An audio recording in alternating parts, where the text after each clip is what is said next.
All right, we are back here on the Just End the Suffering podcast, talking New York Rangers hockey here. The Rangers defeat the Carolina Hurricanes in 7 games. They're now in the Eastern Conference Finals, trying to take down the 2-time defending Stanley Cup champion Tampa Bay Lightning. Joining me today, our hockey guy on the podcast here, Pete Consadori. Pete, how are you? No, I'm doing fantastic. We've been talking Star Wars a lot, and we haven't hit hockey. Now we're hitting hockey, and the Rangers are in the Eastern Conference Final, which I did not think was going to happen. I thought they were going to get beat by the Carolina Hurricane. If you look at my bracket, I had the Carolina Hurricanes going up against the Maple Leafs, actually, which was a terrible pick on my part. But yeah, I'm totally excited to talk some Rangers hockey. Yes, I remember very well. Like, we were recording the Obi-Wan Kenobi preview show on the Sky, guys. The Rangers had just lost Game 4 to Pittsburgh. We're down 3-1. We're like, man, this team is terrible. I remember I famously played on the actual podcast. I played this clip. Hold on one sec, I'll find it. They stink. Famously played that, and since then they win 3 straight. They find a way to win in Carolina, which has been the bug with the whole series, and now here they are. It's just dramatic how much things have changed in a month.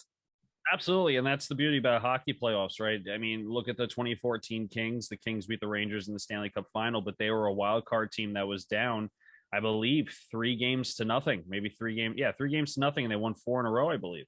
And they wound up winning the whole Stanley Cup. So you have to be in it to win it. That's what they always say. And especially with hockey playoffs where momentum and just puck luck, if you will, play such a huge role in the bracket and everything, we never know what's going to happen, right? So, we have giants like the Florida Panthers going down the second round, getting swept. I mean, I don't think we ever thought that the Florida Panthers, the President's Trophy winners, were going to get swept, let alone lose in the second round. So anything can happen, and I'm happy that the Rangers come out of this one on the right side of it, and we go to the next round.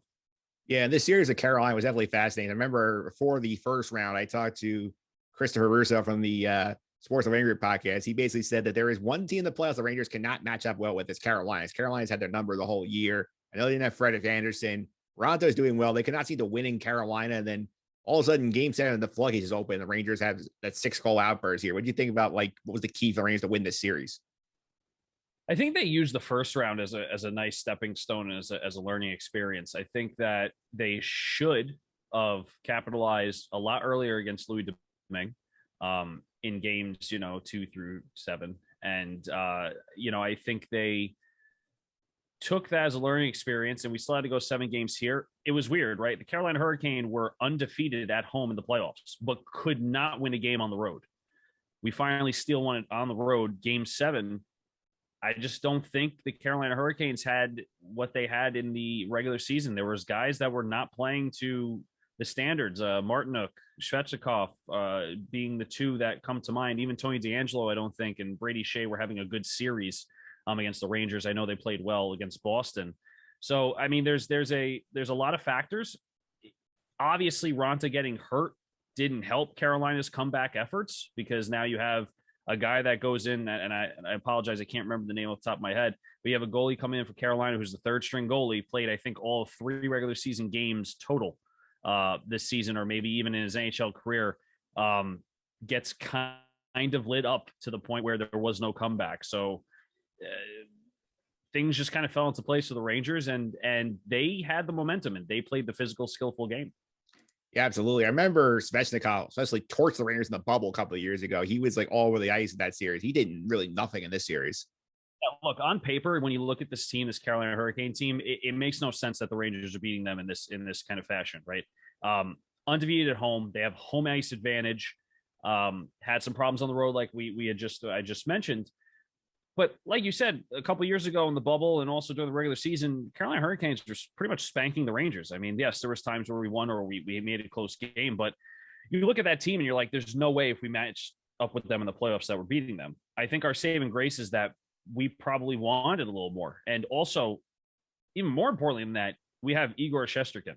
We had our top goalie playing phenomenally. If we didn't have Igor in net, and he was not the brick wall that he was, we probably wouldn't have made it past the first round, let alone probably win a game or 2 in the second round. So that's going to be key moving forward.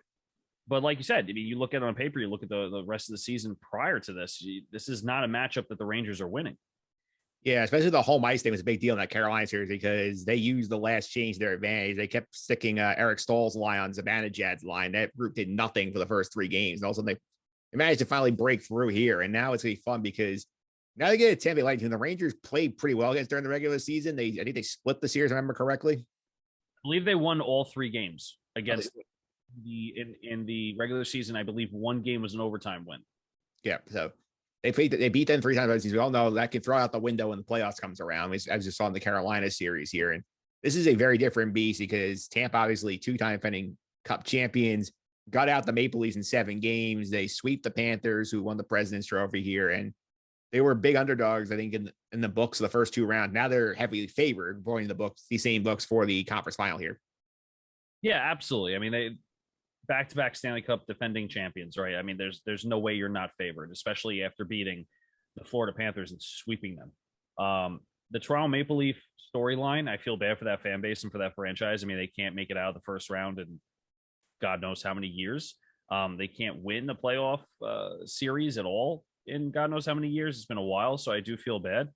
I'm sure that's something that the Toronto Maple Leafs is going to take a long, hard look at, especially after this year, and say we need to change something up, whether it's coaching, whether it's which I don't think they're going to change up coaching or personnel. I think it's going to be more of a play style, maybe trying to adapt better in these situations. And then they just completely spanked the Florida Panthers. I don't know if it's because the Panthers were spent or they kind of relaxed a little bit after beating the Capitals.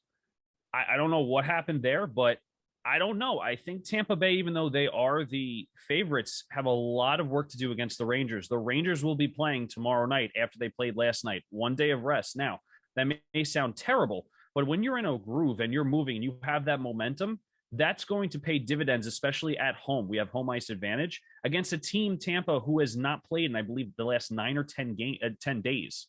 Yeah. They might be a little spoiled here. They might be a little, oh, we got this in the bag. We won 2 Stanley Cups. We have pretty much the same players. We're going to win this again because we're just steamrolling through these teams. Remember, they went 7 games against the Toronto Maple Leafs, a franchise that has not been able to win a series in a very long time. I think they got very lucky against Florida. I don't think Florida had the stamina or the experience to continue on. And the Tampa Bay Lightning played phenomenally. I don't want to take any credit away from them there. But you have a Ranger team who has a chip on their shoulder, young group who is really fighting hard, that has the stamina and also has the experience. We have guys like Chris Kreider, Mika Zibanejad, Barclay Goodrow is healthy. We have a lot of, Strome, I believe, is in the playoffs with us. We have a lot of people that have played in the playoffs for the Rangers already. And I think that's going to be a huge advantage, especially because we have home ice. Yeah, absolutely. I think one thing to watch here in the series also, besides the Tampa playoff experience, the fact that it's obviously the best goaltending Rangers got faced in the playoffs at this point. Because I mean, they faced Craig DeSmith, they had Louis Domingue, they got an injured Tristan Jarry, Antti Ranta, then his backup when he got hurt. So going from them to Andre Vasilevsky is a big league up in competition to deal with. Yeah, I agree. And I also think that might be a little detrimental to them. And let me explain why. I understand I never will and never have played in the NHL, and I'm not that caliber of player. But I do know when I have a goalie that is behind me that is less experienced, I play a little harder to make sure that the goalie doesn't see as many shots. I feel like maybe Tampa Bay might be a little too trusting of Andre Vasilevsky, and rightfully so, because he's a great player, and you should trust him with saving the puck. But we might be able to get our shot count a little bit up more. The only thing the Rangers have to work on that's really, really critical is faceoffs. We were horrible in faceoffs in the first round. We were okay with faceoffs in the second. We have to make sure that we're taking those faceoffs, especially when we have a power play, because our special teams have been phenomenal in the power play. That's how we've been capitalizing, and that's how we got the first 2 goals last night to give us the lead for pretty much the entire game up until the third period. Or maybe this late second. I can't remember the scoring there for Carolina. So I think because the defense and also the team will be maybe a little lackadaisical when it comes to playing the Rangers hard. I think they're going to do that because of they think they probably have the Rangers in the bag, right? It's like, oh, it's the Rangers. It's not the Florida Panthers, the President Trophy winners, or even the Toronto Maple Leafs that have goo-gobs of talent on their roster when it comes to names. Rangers also have that talent. Tampa Bay has been sitting around for 9-10 days practicing, but not playing in that kind of speed. Also, I don't think the Panthers or the Toronto Maple Leafs have played with the physicality that the Rangers have. Jacob Trouba has been laying hits hard, and they're clean hits. And unfortunately, it's winding up in injuries for other players in their team. You don't want to see anyone get hurt. But hard, clean hits makes you hesitant. You don't want to try to go into that offensive zone and try to blast by someone. You may want to try to get around them, and that takes away a scoring chance. So we'll see, obviously, coming tomorrow, game one here in New York. I believe it's 8 p.m. at MSG. We'll see if that's going to be a detriment to the Tampa Bay Lightning, that they're sitting around and that they're maybe taking for granted what the Rangers have gone through, playing in 7 games each series and coming back and winning. Or if it's going to be just a really good back and forth matchup, and it's like you said, it's going to be just goalie versus goalie at this point. Yeah, absolutely. And I do also think it's interesting here in this series. If I was the fact that the Rangers have home ice, it's the regular season, both teams at 110 points. Probably the regular season head to head was a difference there for the tiebreak. Either that or the fact that the Rangers are the 2 seed in the Metro and Tampa was the 3 seed in the Atlantic bracket here. I think having that home ice here could be critical for the Rangers, especially considering they're the less experienced team. Knowing you have game 7, your ability comes down to is huge. Yes, absolutely. And I think the MSG and the Rangers are going to do well come game 1, 2, 5, and 7, right? I think this game has a potential going 7 games. The Rangers have had to play 7 games against lesser talent, in my opinion, when it comes to the Pittsburgh Penguins. Carolina and Tampa, I would kind of put up there at the same tier. However, goaltending wasn't there, right, for Carolina, and that's we kind of played to that hand, right? We played the hand that we got dealt and we won it. But I do think that home ice advantage is going to be key. We just have to make sure Tampa does not steal anything from us while they're on the road. We got to make sure we're winning every single game, take that home ice advantage seriously. And the Rangers also have to be physical. Like I said earlier in the segment, a minute ago, we need to make sure we're laying the body, making good, clean plays, staying out of the box. I know it sounds so cliche. We probably hear it from the players every single game, and you probably heard it from the Carolina players a lot. We have to stay out of the box because the Rangers are so good in the power play. We have to make sure that we are not giving Tampa any unnecessary advantages and that we use the home ice to our advantage like it is and not let them steal a game on the road. If we could steal a game on the road, perfect. We can try to end this in 5 or 6. But if Tampa Bay gets some momentum, especially at MSG, we're going to be in for some problems. Yeah, I think for me, the key to this series here is I think like the Rangers have to get out here and get those 2 games at home, because I think if you're giving Tampa one, Tampa's walking out at least a split, you're in trouble. Oh, absolutely. And I think the Rangers have to come out hot. They need to come out like they were game 7 of Carolina and just put Tampa in their place and say, hey, welcome back to the playoffs. You've been sitting for almost 2 weeks straight. And again, not trying to take credit away from Tampa Bay. They earned those 2, that first and second round win. I mean, they did 100%. They're a great hockey team. But I think the Rangers need to take that advantage of literally being in this mode and game momentum and not just be on their heels and think, oh, well, they haven't played, so we can be relaxed. No, go out hard, skate as hard as you can, hit hard, hit clean, score some goals, and set the tone early and set the momentum for the series in your favor. I think that's going to be huge. The other thing I'm watching on the Ranger in here, they need to get more of Artemi Panarin in this series because he's been pretty quiet the first 2 rounds, and like he's one of the most talented players on the team. So like a series, you're going to need to put up some offense here against a highly explosive Tampa Bay group. You can't have like Panarin give you 2 goals for an entire series. Absolutely. When I see Artemi Panarin play in these playoffs, he looks like he's trying to be too cute. And the reason why I say that is because it looks like he's trying to make the pretty play. The playoffs, the regular season is one thing. The playoffs is make the play.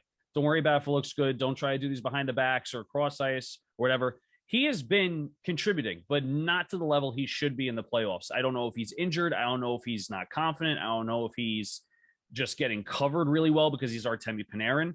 But we waited for Mika Zibanejad and Chris Kreider to start going, and now they're rolling. We're still waiting on Strome really to start rolling a little bit, but Panarin's really the guy we're missing. He's the guy we're missing because the kid line of Capo Caco, Philip Hedl, and Lafreniere have been phenomenal since day one. Our defense is doing really, really well, especially when we take Patrick Nemeth out of that lineup. I don't know why he was in there. It could have been because of injuries and stuff, but like he had to go. No disrespect or personal feelings about that. It's just from a fan watching a game. He was on the ice. He was probably a -4 against Pittsburgh that series, maybe even more, -5, and that's just a problem. So we need more Panarin, and we need to make sure we continue our game. Again, cliche, but it's been working so far. We need to not stray from it and try to change it just because we're facing the Tampa Bay Lightning. Yeah, absolutely. And we'll say the series. I'm going to be shocked if this is less than 6 games. I agree. I think this has to go at least 6 games. If Tampa Bay gets momentum and I hate to say if they take the first 2 at MSG, it goes 5. I don't know if the Rangers can keep playing from a deficit, especially from a team like Tampa Bay. They're just too skilled, and they've won 2 Stanley Cups back to back. They know better than anyone right now in the league what it is to win a Stanley Cup in this day and age, in this time frame. Same thing with the Capitals, same thing with the St. Louis Blues. But literally in the past 2 years, the Tampa Bay Lightning have won. We need to make sure we win those first 2 games, set the tone early. If Tampa takes any of those games, it might be done or 5 or even 6. Yeah, absolutely. And let's take a quick peek over on the other side of the bracket here on the Western Conference here.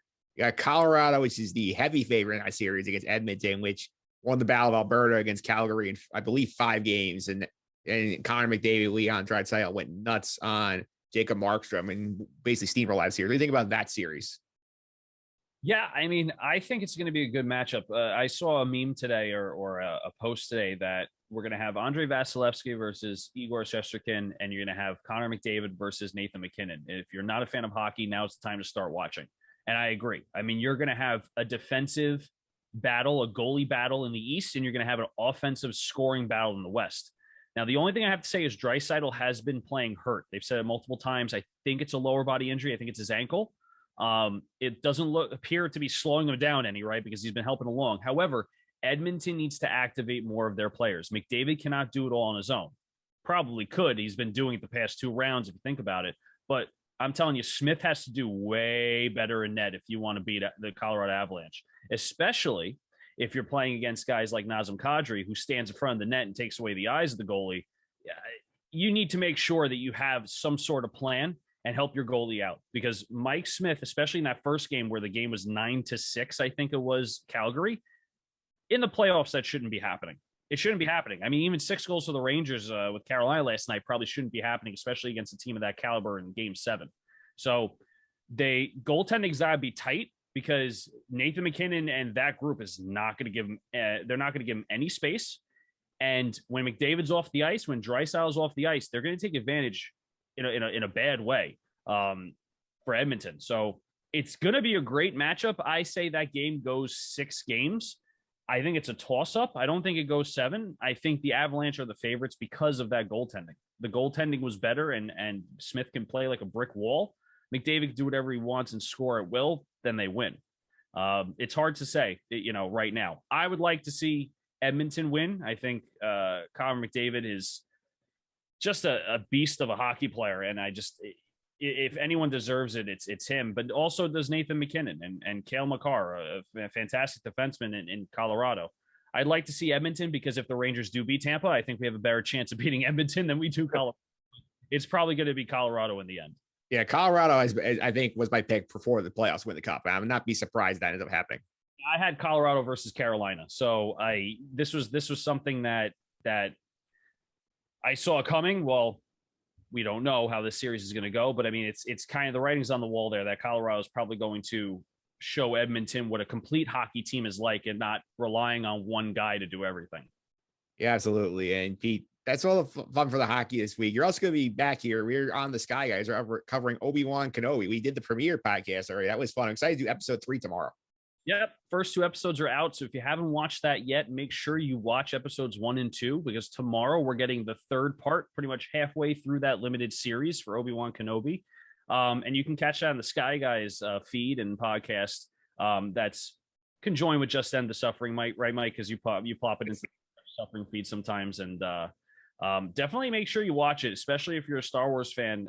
If you're not, it's pretty easy to get into. I showed my girlfriend yesterday the first episode. I explained the recap to her in the beginning, where we see the first 3 episodes explained before Obi-Wan Kenobi show starts, and she was following along. So still a good show to get into if you're not into Star Wars yet. So definitely recommend it. Yeah, definitely recommend it indeed. And just minor people, I'm going to mention at the end of the podcast as well, but like the day and date releases that we did for the preview show and the premiere, that's not going to happen in the Just End the Suffering feed for the rest of the season. It's going to be a couple of days delayed. So if you're looking for it in this feed, you're going to get it probably on Saturday, would be my guess. But if you want it day after you record, look for that Sky Guys podcast feed. You'll get it the day after. Yeah, you should subscribe to that, especially if you want all Star Wars news up to date from us. That goes right on the night of, right, Mike? I mean, I think you upload it pretty quickly. So make sure that you subscribe to this feed, but also subscribe to Just End the Suffering. There's a lot of great content. I know you, Sam, and John were talking about Stranger Things that had just came out as well. A lot of sports talk like this, the Rangers, Mets, Jets, all the above. So definitely make sure you check out both. Yeah, I think on that episode that came out earlier this week, I had Sam do the Stranger Things. Stanko stopped by to his summer movie preview. Okay. My apologies. So John Stanko with the summer. See, I thought he was going to come on with Stranger Things. Is he not a Stranger Things fan, or he just had Sam lined up for it? I had Sam lined up for it. Stanko's schedule is hard to track down. We had summer movies on the calendar. Like, we're gonna do this. You know he's busy, but it's in a good way. I mean, he's killing it out there. So no, that's awesome. I listened to one of the clips that you and Sam did, and it was really well done. So definitely check it out. If you're a Stranger Things fan, definitely check it out. Absolutely, Pete. Thanks for all the time. I really appreciate it. Probably go. How people follow you on social media and keep up with your Ranger related tweets. So at PJ Consadori 29, Consadori 29. I kind of retweeted Paul Bissonnette's tweet. If you guys are following Spit and Chicklets, pretty much Paul Bissonnette Biznasty was like, the Carolina Hurricanes are going to wipe the floor with the Rangers and they're going to beat them, and put a little clown emoji because he didn't know what he was talking about. There's a little feud between Bissonnette and the Rangers, but it's all in good fun. We're all hockey fans, and we're all just trying to be competitive. So definitely give me a follow there. And Mike, thank you so much for having me on Talk to Little Rangers. Absolutely. I think what's the more fun Twitter feud, that one or the Carolina Hurricanes Twitter account versus the Empire State Building? Yeah, that one was bad. I got to be honest. That one was a really, really bad turn of events for the Carolina Hurricane. If you're wondering what we're talking about, Carolina Hurricane posted a picture of the Empire State Building with pretty much a hurricane going around it, saying something like storms coming, and then like someone retweeted a post because we beat Carolina that night. I believe it was for game 6, or was it earlier? Maybe game. I think it's at the game 5, maybe. No, 5 was in Carolina, so it would have to be 3, 4, or 6. Yeah. But anyway, someone posted a picture after, said the storm. It was just like one of those plastic chairs fell over, and that's it.